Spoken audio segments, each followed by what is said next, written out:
Ladies and gentlemen, Kent Police's first ever drone, and the reason I'm carrying it is because I haven't got a clue how to fly it. But just let me reassure you, we do have a pilot. He occasionally lets me touch it, and he is accredited and trained to do it. I want to thanks for the invite as well today. The reason being is the audio guy said at the start of the day that we'll even have lapel mics or handheld mics, and he then said, and I'll probably give the lapel mics to the younger members of speakers, so I think I've had a result there. Right, let's move to the question. Is PC Drone the law enforcer of the future? And what I'm going to do is over the next 8 minutes I'm just going to give you an insight as to how Kent Police and the emergency services, and in fact people up and down the country, are developing this technology, and some views from the industry which don't necessarily reflect how we're developing it, but I think will certainly stimulate some debate. But I think the first thing we need to do is to look at the two words enlarged. Law enforcer. All police officers are referred to as law enforcers, yet the office of constable is just so much more broad than that. So I think we need to ask ourselves, are we saying that drones will do more enforcement work in the future? Or are we actually suggesting that drones will replace police officers in the future? Now, before I give a view on that, I want to take you back to about 2 or 3 years ago. I was the head of armed policing, and I've been away from the department for about 8 years, and I saw that technology presented a real opportunity to carry out our core function. Cameras were lightweight, they were Bluetooth enabled, high definition, and what this meant is in the right circumstances and where time allowed, my officers could make sure that they made choices which obviously was best for what we do, which is basically to assess threat and to save life. So we bought a number of systems, and you'll all be aware that we have helicopters.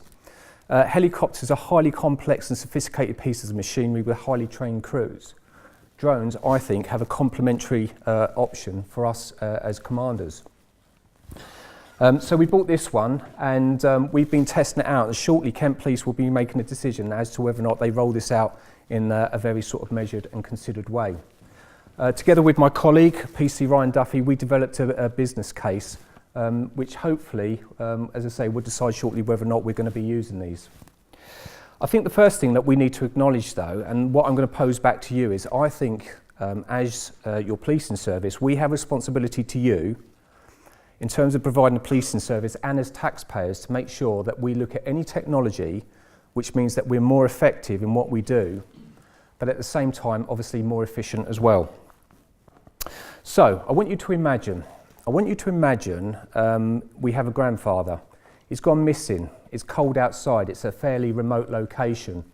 Police officers turn up, and within 2 minutes they have a drone flying at 300 feet, which is actually able to survey several square miles. Very quickly we are able to detect where he is, and then we're in a position to get help to him. Gentlemen, I want you to imagine you're on a jury, and stood across there is somebody in the dock, and I'm not pointing at you, Rick. Crimes to broadcasting. You're going to get fucked up. Yeah. You have to decide whether or not that person is guilty of a crime. And ultimately, if he's guilty, he may go to prison. Now, we have a responsibility as a policing service to make sure that we provide best evidence. Imagine I was able to show you high definition footage of a crime as it happened. Okay, imagine I was able to show you some of the 3D surveying imagery that we saw earlier from Justin's presentation. We'll also be aware that within the UK there is a threat from terrorism. Imagine a situation where there are several towns within a county which are attacked at the same time.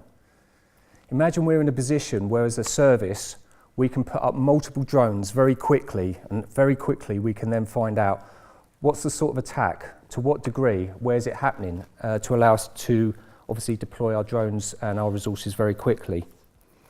But with this comes responsibility. And one of the things I've had to do is to make sure that we take a very responsible approach to this. So how do we use them safely? What's the legal position in terms of flying? How do we protect your privacy? How do we protect the information that we gain from that unit? And most importantly, what do our communities think about it? And that's part of the reason why I'm here today. So I want to give you an insight as to how this might develop. Here you see a community, and there's a drone flying above the community. That drone is tethered to a base station, and through that umbilical cord it constantly feeds electricity, power, whatever, to that drone, meaning it can fly continuously. That drone is super high definition, far beyond anything we get today, 4K and beyond.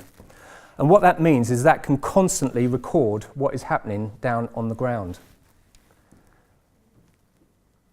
Now imagine there's a number of drones tethered, and as a result of them all working together, that community is covered.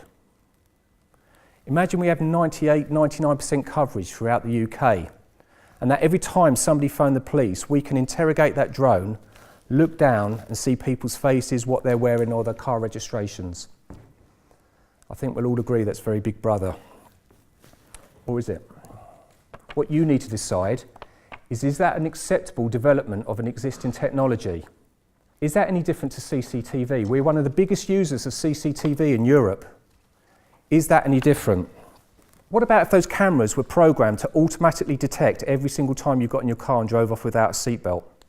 What happens if every time you drove your car over the limit, that detected it, and you started getting fixed penalty notices through the post? What you need to decide is there are advantages to this technology. We may be able to bring down crime and disorder. We may be in a situation where we can bring down death and serious injury on the roads. But is that acceptable to you when every time you walk out of your property, your iron line is peppered with this technology? And what about replacing cops?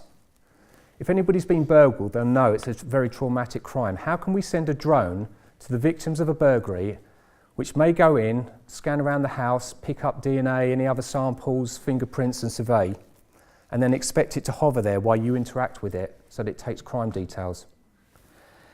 How can a drone interact with the family of a loved one that's just been lost in a road traffic accident? And how can we expect young people to have a relationship with the police service if they're expected to interact with a flying computer? You see, this whole presentation, this whole discussion is summed up in one word: confidence. For society to function, there needs to be a relationship with its policing service. Okay? There needs to be confidence in what we are doing. And we need to make sure that we are justified, proportionate, legal, and whatever we do is necessary. So the question as to whether or not PC drone is the future law enforcer of tomorrow, it won't be one for me, it won't be one for any other senior leaders. It will be a question for the people sat in front of me now, because that is democracy in action. You decide.